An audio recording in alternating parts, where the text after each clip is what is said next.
ಜಾತಿ ಜನಗಣತಿ ಬಗ್ಗೆ ಇನ್ನೂ ಶೀಲ್ಡ್ ಕವರ್ ಓಪನ್ ಆಗಿಲ್ಲ. ಅದ್ಮೇಲೆ ಅದರಲ್ಲಿರ್ತಕ್ಕಂಥ ಅಂಶಗಳನ್ನು ಮತ್ತು ಶಿಫಾರಸುಗಳನ್ನು ನೋಡಿದ ಮೇಲೆ ನಾವು ರಿಯಾಕ್ಷನ್ ಮಾಡೋದು ಸೂಕ್ತ. ಅದಕ್ಕಾಗಿ ಮಧ್ಯಾಹ್ನ ಕ್ಯಾಬಿನೆಟ್ ಮೀಟಿಂಗ್ ಮುಗಿದ ನಂತರ ನಾನು ರಿಯಾಕ್ಷನ್ ಮಾಡ್ತೀನಿ. ಸಾಕಷ್ಟು ಅಲ್ಲೋಲ ಕಲ್ಲೋಲವನ್ನೇ ವರದಿ ಇದು ಮಾಡ್ತಿದೆ. ಯಾಕೋ ಬಿಜೆಪಿ ಎಚ್ಚರಿಕೆ ನಡೆ ಇರ್ತಾ ಇದೆಯಾ ಅಂತ?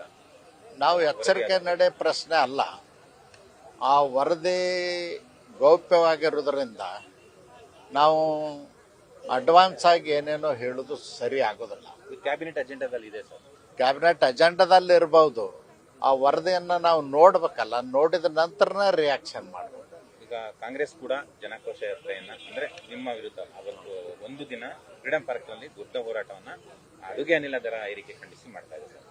ಅವರು ಸಿದ್ದರಾಮಯ್ಯನವ್ರ ಸರ್ಕಾರ ಅಧಿಕಾರಕ್ಕೆ ಬಂದು 2 ವರ್ಷ ಆಯ್ತು. 2 ವರ್ಷದಲ್ಲಿ ಒಂದೇ ಒಂದು ಅಭಿವೃದ್ಧಿ ಕೆಲಸ ಕಾರ್ಯಗಳನ್ನು ಮಾಡಿಲ್ಲ. ಜನ ವಿರೋಧಿ ಆಡಳಿತ ಇದೆ. 50 ಅಗತ್ಯ ವಸ್ತುಗಳ ಬೆಲೆ ಹೆಚ್ಚು ಮಾಡಿದ್ದಾರೆ. ವಿದ್ಯುತ್ ದರ ಹೆಚ್ಚಾಗಿದೆ, ಹಾಲಿನ ದರ ಹೆಚ್ಚಾಗಿದೆ, ಮತ್ತು ದಿನನಿತ್ಯ ಬೇಕಾಗ್ತಕ್ಕಂಥ ವಸ್ತುಗಳ ಬೆಲೆ ಹೆಚ್ಚಾಗಿದೆ. ಅದರ ವಿರುದ್ಧ ಅವ್ರು ಹೋರಾಟ ಮಾಡಲಿ ಬಿಟ್ಟು ಬಿಜೆಪಿ ವಿರುದ್ಧ ಬಂಡತನದಿಂದ ಸುಳ್ಳು ಆರೋಪಗಳನ್ನ ಮಾಡ್ತಕ್ಕಂಥದ್ರಲ್ಲೇ ಸಿದ್ದರಾಮಯ್ಯನವರು ನಿಶ್ಚಿಮರು. ಸುಳ್ಳು ಆರೋಪ ಮಾಡ್ತಕ್ಕಂಥದ್ದನ್ನು ಬಿಡಬೇಕು, ಸತ್ಯ ಹೇಳಬೇಕು. ಸತ್ಯ ಏನು? ರಾಯರೆಡ್ಡಿ ಅವರು ಹೇಳಿದ್ದಾರೆ, ಇಡೀ ದೇಶದ ಎಲ್ಲ ರಾಜ್ಯ ಸರ್ಕಾರಗಳಿಗಿಂತಲೂ ಸಿದ್ದರಾಮಯ್ಯನವ್ರ ಸರ್ಕಾರ ಭ್ರಷ್ಟಾಚಾರದಲ್ಲಿ ನಂಬರ್ 1 ಇದೆ ಅಂತ ಹೇಳಿದೆ. ಅದನ್ನು ದೃಢಪಡಿಸಿದವರು, ಅನುಮೋದಿಸಿದವರು ಗುತ್ತಿಗೆದಾರರ ಸಂಘದವರು ಹೇಳಿದ್ದಾರೆ, ಹಿಂದಿನ ಯಾವ ಸರ್ಕಾರಗಳಿಗಿಂತಲೂ ಹೆಚ್ಚು ಭ್ರಷ್ಟಾಚಾರ ಇರುವುದು ಇವತ್ತಿನ ಸಿದ್ದರಾಮಯ್ಯನವ್ರ ಸರ್ಕಾರ ಅಂತ. ಮಂತ್ರಿಗಳ ಹೆಸರುಗಳನ್ನು ಕೂಡ ಹೇಳಿದ್ದಾರೆ. ನಾನು ಸಿದ್ದರಾಮಯ್ಯನವ್ರು ಕೇಳ್ತೀನಿ, ನೀವು ಪ್ರಾಮಾಣಿಕರಾಗಿದ್ದರೆ ಕ್ರಮ ತಗೋಬೇಕು. ಕ್ರಮ ತಗೊಂಡು ನಾನು ಪ್ರಾಮಾಣಿಕದನ್ನೇ ಸ್ವಚ್ಛದನ್ನ ತೋರಿಸ್ಕೊಡ್ಬೋದಾಗಿತ್ತು. ಅದನ್ನು ಬಿಟ್ಟು ಬಂಡತನದಿಂದ ಬಿಜೆಪಿ ಅವ್ರು ಮಾಡಿದಾರ ಅಂತ ಹೇಳಿದರೆ, ಬಿಜೆಪಿ ಅವರು ಆಡಳಿತ ಮುಗಿದೋಗಿದೆ. ಬಿಜೆಪಿ ಅವರು ಸೋತಿದ್ದಾರೆ.